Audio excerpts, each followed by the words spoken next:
அனைவருக்கும் வணக்கம். நம்மளுடைய modern survey in Tamil YouTube சேனல்ல municipal administration and water supply department மூலமா ரிசர்வ் லிஸ்ட் எப்ப வெளியிடுவாங்க? ரிசர்வ் லிஸ்ட் சம்பந்தமா நீதிமன்றங்கள்ல உள்ள வழக்குகள் பற்றி அடுத்த அப்டேட் என்ன? அப்படின்னு டெய்லி நம்மகிட்ட கேள்வி கேட்டே இருக்காங்க. அது மட்டும் இல்லாம இப்ப இந்த எலக்ஷன் டேட் என்னைக்கு சொன்னாங்களோ, அதிலிருந்து இந்த ரிசர்வ் லிஸ்ட்ட ஃபாலோ பண்ணக்கூடிய நம்மளுடைய ஃபிரெண்ட்ஸ் எல்லாரும் ரொம்ப கவலையா இருக்காங்க. அ இந்த மாரி வோட்டிங் டேட் அனவுன்ஸ் பண்ணிட்டாங்களே, அந்த புதிய போஸ்ட் போடுவாங்களா? இல்ல ஏற்கனவே அதாவது ரிசர்வ் லிஸ்ட் வருமா? வராதா? ஒருவேள இந்த ஆட்சி மாறுதோ, மாறுமோ, மாறலையோ தெரியல. ஒருவேள மாறிருச்சு அப்டின்னா, புதுசா வர கவர்மெண்ட் இந்த ரிசர்வ் லிஸ்ட்ட ஃபாலோ பண்ணுவாங்களா? அப்டின்னு பார்த்தீங்கன்னா, பல்வேறு கேள்விகள என்கிட்ட தினமும் கேட்டுட்டு தான் இருக்காங்க. நீங்க ஏன் இத பத்தி வீடியோ அப்லோட் பண்ணவே இல்ல? ஒரு ரீசென்ட்டா அப்டின்னு நம்மட்ட கேட்டுட்டு தான் இருக்காங்க. நம்ம ஒரு வீடியோ அப்லோட் பண்றோம்னா, அதுக்கு உண்டான ப்ராப்பர் டாக்குமெண்ட் இருக்கணும் அப்படின்னு நான் முதல்ல இன்ஃபார்ம் பண்ணியிருக்கேன். சும்மா பேருக்கு ஒரு வீடியோ போடக்கூடாது அப்படின்னு. ஸோ நம்மகிட்ட ஒரு வீடியோ போடும்போது நம்ம அதுக்குண்டான ப்ராப்பர் டாக்குமெண்ட்டையோ, இல்ல ஜிஓவையோ, இல்ல நீதிமன்ற தீர்ப்புகளையோ, இல்ல நீதிமன்றங்கள்ல வெளிவரக்கூடிய ஏதாவது ஒரு ஆர்டரையோ நம்ம டிஸ்ப்ளே பண்ணி தான் வீடியோ போடணும். அப்படின்னு நம்ம அதான் நான் பண்ணிக்கிட்டு இருக்கோம்.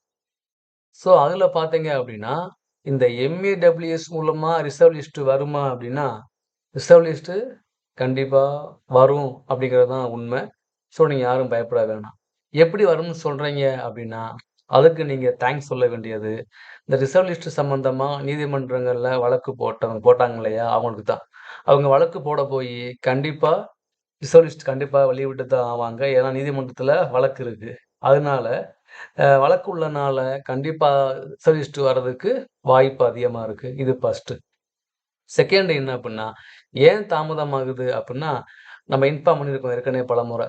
அதாவது டிஎன்பிஎஸ்சி, எம்ஆர்பி, எஸ்யூஆர்பி அப்புறம் அ அரசு தேர்வு வாரியங்கள் டிஆர்பி இந்த மாரி தேர்வு வாரியங்கள்லாம் அவங்களுடைய டிபார்ட்மெண்ட் ஒர்க்கே எக்ஸாம் கால்ஃபர் பண்றது, எக்ஸாமுக்கு சிவி கூப்புடுறது, ரிசல்ட் வெளியிடுறது, ஒரு கவுன்சிலிங்ல வேக்கண்ட் ஃபில் ஆகாட்டி அடுத்த கவுன்சிலிங் கூப்புடுறது, இதுதான் அவங்களுடைய ஒர்க்கேவும். ஆனா, இவங்க பார்த்தீங்கன்னா, இதுக்கு ஒரு டிபார்ட்மெண்ட். டிபார்ட்மெண்ட்டுக்குன்னு ஒரு குறிப்பிட்ட ஒர்க் இருக்கும். அதுவே அவங்களால பார்க்க முடியாது. இப்ப எம்ஏடபிள்யூஎஸ்ங்கிறது தமிழ்நாடு முழுக்க எல்லாமே அவங்க கண்ட்ரோல்ல உள்ள இருக்கு. ஸோ அப்படிங்கும்போது மக்களோட டைரக்ட்டா இன்டராக்ட் உள்ள டிபார்ட்மெண்ட்ல இதுவும் ஒண்ணு. அவங்க டிபார்ட்மெண்ட் ஒர்க்கே பார்க்க முடியாத சூழ்நிலையில, மேற்கொண்டு அவங்க ஒரு எக்ஸாம் நடத்தி, முடிச்சு ரிசல்ட் விட்டு அந்த வேலையும் பார்க்குறாங்க. அப்படிங்கும்போது, இயல்பாவே பார்த்தீங்கன்னா, இது ரொம்ப பணிச்சுமையான ஒரு பணிச்சுமை இருக்கும் அவங்களுக்கு. இந்த மாரி பணிச்சுமை உள்ள காலகட்டங்கள்ல, அவங்களோட டிபார்ட்மெண்ட்டுடைய ரொட்டீன் ஒர்க்கையும் பார்க்கணும். அதுபோக எக்ஸ்ட்ரா அவங்க எடுத்துக்கிட்ட இந்த வேலைவாய்ப்பு அறிவிப்பையும் அவங்க பார்க்கணும். இது 2மே இருக்கு. 2மே அவங்க அவங்க இந்த இருக்குங்களா? இந்த மாரி இருக்கும்போது, மேற்கொண்டு அவங்களுக்கு என்னன்னா, இந்த இடி ரெய்டு, டிபார்ட்மெண்ட்ல டிபார்ட்மெண்ட் மூலமா டிபார்ட்மெண்ட்ல இந்த போஸ்ட் போட்டனால நெறைய பிரச்சனைகள், அப்படிலாம் அந்த வழக்குகள், அது வந்தனால, அதுல என்ன பண்ணுவாங்க அவங்க அதுலயே அவங்க அ அ அந்த வழக்குகளுக்கும், அந்த கேள்விகளுக்கும் அவங்க ரிப்ளை பண்ணணும். அவங்க ஆன்ஸர் பண்ணணும். ஸோ, ஏற்கனவே இப்ப டிபார்ட்மெண்ட் ஒர்க் இருக்கு. பிளஸ் அதோட சேர்த்து இந்த எக்ஸாம் சம்பந்தமான ஒர்க் இருக்கு. இது 2ம் போகும்போது 3வதா அந்த வழக்குகள், அது சொந்தமான ரிப்போர்ட் அடிக்க, ரிப்போர்ட் பார்க்க, கவனிக்க, என்ன கேட்டிருக்காங்க அப்படின்னு அந்த மாரி ஒர்க் அதிகமா இருக்கு. கன்சர்ன் டிபார்ட்மெண்ட்டும் அமைச்சர் நேரு ஐயா அவங்களும் நாங்க நேர்மையா தான் இந்த போஸ்டிங் போட்டிருக்கோம் அப்படின்னு சொல்லியிருக்காங்க. டிபார்ட்மெண்ட் மூலமாவும் நாங்க நீதிமன்றங்கள்ல நாங்க இந்த வழக்க நாங்க போய் அக்செப்ட் பண்ணிக்கிறோம். நாங்க பார்த்துக்கிறோம் அப்படின்னு சொல்லியிருக்காங்க. சட்டம் ரீதியாக நாங்க வழக்க நாங்க பேஸ் பண்ணிக்கிறோம் அப்படின்னு சொல்லியிருக்காங்க. இது ஒரு பக்கம். அப்ப அந்த டிபார்ட்மெண்ட் அப்ப இயற்கையாவே உனக்கு இந்த இந்த எல்லா ப்ராசஸும் நம்மளுக்கு ஸ்லோவா தான் ஆகும். ஸ்லோவா இருக்க காரணம் இது மட்டும் தான். இப்ப பார்த்தீங்க அப்படின்னா, ரிசர்வ் லிஸ்ட் ஏன் இன்னும் விடாம இருக்கீங்க? அப்படின்னு ஏற்கனவே கேட்டுருக்காங்க. கோர்ட்ல நடந்த வாதங்கள்ல, அ கோர்ட்ல ரிசர்வ் லிஸ்ட் நீங்க போஸ்டிங் போறது அடுத்த பட்சம். ரிசர்வ் லிஸ்ட் நீங்க வெளியிட்டுருக்கலாமே, ஏன் வெளியிடல? அப்படின்னு கேட்டுருக்காங்க. இன்னொன்னு எப்புட்ன்னா, இவங்க என்ன பண்ணியிருக்காங்கன்னா, இவங்களே ரிசர்வ் லிஸ்ட் செப்பரேட்லி அப்படின்னு போட்டிருக்காங்க. நாங்க வந்து தனியா வெளியிடுவோம் அப்படின்னு இவங்களுடைய இதிலே போட்டிருக்காங்க. அப்படிங்கும்போது அது மாறாதுங்கிறது தான் இது. ஸோ ஸ்லோவாயிடுது. ஒருவேளை இந்த வழக்குகளோ இதெல்லாம் இல்லாம இருந்தா, இந்நேரம் அத வெளியிட்டிருப்பாங்க அப்படிங்கிறது தான் ஒரு எண்ணம். வழக்குகள்னா, அதாவது இந்த இடி ரெய்டு, முறைகேடுலாம் சொன்னாங்க இல்லைங்களா? அது இல்லாம இருந்தா. அது முறைகேடு நடந்துச்சானாக்கு நமக்கு தெரியாது. ஆனா வந்து அந்த வளர்க்கறதுனால, டிபார்ட்மெண்ட்டுக்கு எக்ஸ்ட்ரா ஒர்க் அதிகமாகறனால, அவங்க எது இம்பார்ட்டன்ட்டோ அதுக்கு தகுந்த அவங்க ஃபோக்கஸ் பண்ணுவாங்க. ஸோ அப்ப இன்னும் இந்த ஒர்க் கொஞ்சம் ஸ்லோவா இருக்கலாம். அடுத்து என்ன அப்டின்னா, ஓட்டு சொல்ட்டாங்களே, எலக்ஷன் சொல்ட்டாங்களே, அப்ப அதனால வந்து ஸ்லோவாகுமா அப்டின்னா, ஒரு எலக்ஷன் வந்து கால்ஃபர் பண்ட்டாங்கன்னா, எந்த அப்பாயின்ட்மென்ட்லாம் பண்ணலாம், எந்த அப்பாயின்ட்மென்ட்லாம் பண்ணக்கூடாதுன்னு இருக்கு. அப்பாயின்ட்மென்ட் ஆர்டர் தான் தரக்கூடாது. போஸ்டிங் தான் போடக்கூடாது. ஆனா மத்த ஒர்க் நடக்கலாம். எந்த விதமான இதுவுமே இல்ல. கவுன்சிலிங்க்கு கூப்பிடலாம். ரிசர்வ் லிஸ்ட் பப்ளிஷ் பண்ணலாம். கவுன்சிலிங்க்கு கூப்பிடலாம். சிவி செக் பண்ணிக்கிடலாம். ஆனா அந்த அப்பாயின்ட்மென்ட் ஆர்டர் எஸ்சி தான் பண்ணக்கூடாது. ஓகேங்களா? அதுதான். அது வந்து பார்த்தீங்க அப்டின்னா, அதுக்குன்னு உள்ளது தான் இப்ப நீங்க பார்க்கக்கூடிய இந்த தேர்தல் நடத்தை விதிமுறைகள். அதுல என்ன போட்டிருக்கு அப்டின்னா, எப்ப அமலாகுது அப்டின்னா, இந்த ஒரு தேர்தல் ஆணையம் வந்து தேர்தல் தேதிய என்னைக்கு சொல்றாங்களோ, அந்த நிமிஷத்திலிருந்து இந்த இது வந்து என்னது உங்களுக்கு அமல்மென்ட் ஆகுங்கிறாங்க. அப்ப இது எங்க வரைக்கும் அமல்மென்ட் ஆகும் அப்டின்னா, அந்த ஸ்டேட்டினுடைய எல்லைகள் பூராமே வந்து இது அமல்மென்ட் ஆகும். ஓகேங்களா? அப்ப யாருக்கெல்லாம் பொருந்தும் அப்டின்னா, இந்த விதிகள் வந்து அரசியல் கட்சிகள், வேட்பாளர்கள், கவர்ன்மென்ட் ஸ்டாஃப், மீடியா, சமூக ஆர்வலர்கள், வாக்காளர்கள் நம்ம அப்புறம் மத்திய அரசு அல்லது மாநில அரசால நியமிக்கப்படக்கூடிய நிறுவனங்கள், குழுக்கள், ஆணையங்கள், வாரியங்கள். வாரியங்கள்ங்கும்போது இதுவும் உள்ள வந்துருது. எம்.இ.டபிள்யூ.எஸும். நிறுவனங்கள். எல்லாமே உள்ள வந்துரும். ஓகேங்களா? இதெல்லாம் வந்து காமனா உள்ளது. ஓகேங்களா? நமக்கு தேவையானது என்ன அப்டின்னா, அந்த போஸ்டிங் போடுறது. அப்பாயின்ட்மென்ட்ட பிக்ஸ் பண்றது. அப்ப அதுல என்ன போட்டுருக்காங்க அப்டின்னு பார்த்தீங்க அப்டின்னா, இந்த ஒவ்வொன்னுக்கும் அவங்க தெளிவா குடுத்துருப்பாங்க. என்னென்ன விதிமுறைகள் இருக்கு. இந்த இருக்குல்ல புதிய பணிகள் விதிகளுக்கு உட்பட்டவை. ஓகேங்களா? அதுல போட்டிருக்கு பாருங்களேன். அதாவது என்னன்னா, அ புதிய பணிகள்னா, புதுசா வந்து ஒரு ஸ்கீம கொண்டு வரது, இது பண்றது அது. ஓகேங்களா? அந்த மாரி அதுக்கே பார்த்தீங்க அப்டின்னா, இது பண்றாங்க. புதிய பணிகளுக்கு பார்த்தீங்கன்னா, புதிய திட்டங்களையோ, சலுகைகளையோ அல்லது ஃபினான்சியலா ரெக்கமெண்ட் பண்றதோ, இது எல்லாமே என்ன பண்ணிட்டுன்னா, இது இது பண்ணக்கூடாது. ஓகேங்களா? ஃபர்ஸ்ட்டு புதிய பணிகளுக்கு பண்ணக்கூடாதுன்ட்டாங்க. ஓகேங்களா? அடுத்து நம்ம அப்பாயின்ட்மென்ட்க்கு பார்த்தீங்க அப்டின்னா, இதா இருக்கு. தற்காலிக பணி நியமனங்கள் செய்யக்கூடாது. டெம்பரவரி போஸ்டிங் யாருன்னு புதுசா போடக்கூடாது.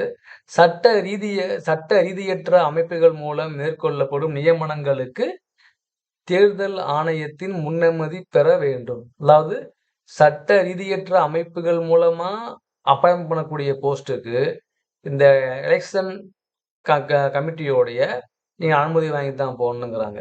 அடுத்து அரசின் புதிய நலத்திட்டங்களை தொடங்குதல் மற்றும் புதிய பயனாளிகள் தெரிவு செய்தல் நிறுத்தி வைக்கப்படுகிறது. இந்த 3 தான் வந்து அவங்க போட்டிருக்காங்க. பணி நியமன கட்டுப்பாடு. பார்த்தீங்க அப்டின்னா, இப்ப நம்ம வந்து இந்த எலக்ஷன் இல்லாம இருந்தா கூட, அவங்க ரிசர்வ் லிஸ்ட் பப்ளிஷ் பண்ணணும். அதுக்கு டைம் ஆகும். ரிசர்வ் லிஸ்ட் பப்ளிஷ் பண்ண பிறகு, அதுல உள்ளவங்களுக்கு கவுன்சிலிங் கூப்பிடணும். கவுன்சிலிங் கூப்பிட்டு அவங்க வந்துட்டு அவங்களோட சிவி செக் பண்ணி, கவுன்சிலிங் முடிச்சுட்டு, அதுல யாரெல்லாம் தேர்வு செய்யப்பட்டிருக்காங்களோ, அந்த லிஸ்ட்ட வெளியிடணும். இதுக்கே பார்த்தீங்கன்னா 2 மாசம் ஆயிரும். அதுக்குள்ள இந்த இதே முடிந்துரும். எலக்ஷனே முடிந்துரும். ஓகேங்களா? அதனால யாரும் பயப்பட வேண்டிய அவசியம் கிடையாது. டெம்பரவரி போஸ்டிங் போடக்கூடாது. நான் ஸ்டேச்சுரட்டரி பாடிஸ் மூலமா ஃபில் பண்ணக்கூடிய போஸ்டிங்க்கு நம்ம வந்து எலக்ஷன் கமிஷன்ல அப்ப முன்னனுமதி வாங்கணுங்கிறாங்க. அப்ப முன்னனுமதி வாங்கணும்னே அதுக்கு அவசியம் இல்ல. இவங்க இந்த இந்த ஒவ்வொரு ஸ்டெப்பையும் பண்றதுக்குள்ளயே இந்த எலக்ஷனே முடிஞ்சு போகுங்கிறேன். அதனால எலக்ஷன்னால இது இது பாதிக்கப்படாது. அரசின் புதிய நலத்திட்டங்கள வந்து தொடங்குறதும், மற்றும் புதிய பயனாளிகள வந்து தேர்வு செய்து தான் அது ஸ்டாப் பண்றாங்க. ஏற்கனவே கால்ஃபர் பண்ண ஒரு போஸ்ட்ல அதாவது புதிய போஸ்ட் போடக்கூடாது அவ்வளோதான். அது ஞாபகம் வச்சுக்கங்க. கவுன்சிலிங் கூப்பிடுறதோ, கால் லெட்டர் அனுப்புறதோ, சிவி செக் பண்றதெல்லாம் எந்த விதமான பாதிப்பும் கிடையாது. ஆனா, எலக்ஷன் இது இல்லாட்டியும் கூட இதெல்லாம் பண்றதுக்கே 1 ஆர் 2 மந்த் ஆயிரும். ஏப்ரல் 23 எலக்ஷன் உங்களுக்கு தெரியும். இன்னும் கரெக்ட்டா 1 மாசம் தான் இருக்கு. அடுத்து மே மாசம் வந்து ரிசல்ட் பண்ணிருவாங்க. ஸோ ஒரு 50 நாள், 60 நாளுக்குள்ள எல்லாம் முடிஞ்சு போகுங்கும்போது, இந்த நார்மலா இந்த நீதிமன்ற வழக்குகள் இல்லாமயே ரிசர்வ் லிஸ்ட்ட வெளியிட்டா கூட, நாளைக்கு ரிசர்வ் லிஸ்ட்ட வெளியிட்டா கூட, இந்த எல்லா ப்ராசஸும் பண்றதுக்கு கண்டிப்பா மே லாஸ்ட் ஆயிரும். அதுக்குள்ள எலக்ஷன் முடிஞ்சிரும். அதனால யாரும் பயப்பட வேண்டிய அவசியம் இல்லங்கிறது தான் என்னுடைய அனுபவத்துக்கு எட்டிய வரைக்கும் உண்ம. அடுத்து என்ன அப்டின்னா, நீதிமன்றங்கள்ல வழக்கு இருக்கு. ஆட்சி மாறுனாலும், மாறாட்டியும் நீதிமன்றம் என்ன சொல்றாங்களோ, அத அரசாங்கம் கேட்டுத்தான் ஆகணும். அது யாரா இருந்தாலும். எந்த எந்த கட்சி ஆட்சிக்கு வருதோ, எந்த கவர்ன்மெண்ட் பண்றாங்களோ அவங்க கேட்டுத்தான் ஆகணும். நீதிமன்றத்துல வழக்கு இருக்கு. ரிசர்வ் லிஸ்ட்ட வெளியிடுங்க. ரிசர்வ் லிஸ்ட்ட வெளியிட்டு, அதன் மூலமா போஸ்டிங் போடுங்க அப்படின்னு சொல்லிட்டாங்க அப்படின்னா, நீதிமன்றம் சொன்னத கவர்ன்மெண்ட் அக்செப்ட் பண்ணி தான் ஆகணும். அது யாரும் மறுக்க முடியாது. அதனால வழக்கு வந்து போட்டாங்க இல்லைங்களா? அவங்க போட்டது ஒரு நல்ல விஷயம் தான். அவங்க வழக்கு மட்டும் போடலைன்னா, இது எப்படியாவது மாற வாய்ப்பு இருக்கு. ஸோ வழக்கு போட்டனால இந்த போஸ்டிங் போடுறதுக்கு அதிகமான ஒரு வாய்ப்பு இருக்குங்கிறது தான் இங்க வந்து உண்மை. ஓகேங்களா? அதனால யாரும் பயப்பட வேணாங்கிறது தான் என்னுடைய ஒரு பணிவான வேண்டுகோள். வெயிட் பண்ணுங்க. உங்கள விட, என்னைய விட இந்த வழக்கு போட்டாங்க இல்லைங்களா? அவங்க ஒர்க் பண்ணிட்டு தான் இருக்காங்க. கேஸ் ஃபைல் பண்ணியிருக்காங்க. அவங்க ப்ராப்பரா மூவ் பண்ணிட்டு இருக்காங்க. ஒவ்வொரு அப்டேட்டையும் என்னைய விட, உங்கள விட தெளிவா அவங்க ஃபாலோ பண்ணிட்டே இருக்காங்க. அதனால நீங்க சும்மா இருந்தாலோ, இல்ல நான் வீடியோ போட்டாலோ, போடலைனாலோ அவங்க சும்மா இருக்க போறதில்ல. அவங்க மூவ் பண்ணிட்டு தான் இருப்பாங்க. அதனால இந்த வழக்குகள் விஷயமா ரிசர்வ் லிஸ்ட் வந்து கூடிய விரைவில அவங்க வெளியிட்டு, அதன் மூலமா போஸ்டிங்க ஃபில் அப் பண்ணுவாங்கன்னு தான் ஒரு நம்ம நம்புறோம் பாசிட்டிவா. அந்த மாரி ரிசர்வ் லிஸ்ட் மூலமா வெளியிட்டு போஸ்டிங் ஃபில் அப் பண்ணா அந்த டிபார்ட்மெண்ட்டுக்கு நல்லது. நீ புதுசா ஒரு கால்ஃபர் பண்ணி, அதுல தேர்வு செஞ்சு, எக்ஸாம் வச்சு, அதுக்கு சென்டர் போட்டு, அதுக்கு ஸ்டாஃப் நியமிச்சு, அவங்களுக்கு ஒர்க் செலவு பண்றத விட, ஏற்கனவே கால்ஃபர் பண்ணி எடுத்து உள்ள இருக்காங்க வெயிட்டிங் லிஸ்ட்ல அவங்களுக்கு குடுத்தோம்னா, ஒரு வாய்ப்பா இருக்குங்கிறது தான் நம்மளுடைய எண்ணம். மேக்ஸிமம் கவுன்சிலிங் போய் திரும்ப வந்திருப்பாங்க, ஜாப் கிடைக்காம. ஸோ அவங்களுக்கு வந்து இத போடுறனால, ரொம்ப யூஸ்ஃபுல்லா இருக்குங்கிறது தான் நம்மளுடைய இது. அதுக்கு இந்த கவர்மெண்ட் பண்றாங்களா? இல்ல பண்ணாம போறாங்களான்னு நமக்கு தெரியாது. ஸோ ரியாலிட்டி பார்த்தீங்க அப்டின்னா, ஒரு எலக்ஷன் அனௌன்ஸ் பண்ணிட்டாங்கன்னா, அப்பாயின்ட்மென்ட் ரீதியா கட்டுப்பாடு இவ்வளவுதான் இருக்கு. இன்னும் மேற்கொண்டு என்ன வந்தாலும் நான் அப்டேட் பண்ண ரெடியா இருக்கேன். அதனால வந்து நீங்க யாரும் எனக்கு ஃபோன் பண்ணி நான் மேக்ஸிமம் பேசிட்டு தான் இருக்கேன். சில ஃபோன் என்னால அட்டெண்ட் பண்ண முடியாட்டி கூட பரவால்ல. யாரும் ஃபீல் பண்ணாதீங்க. என்ன சொல்றேன் அப்டின்னா, யாரும் ஃபீல் பண்ண வேணாம், பயப்படவும் வேணாம்.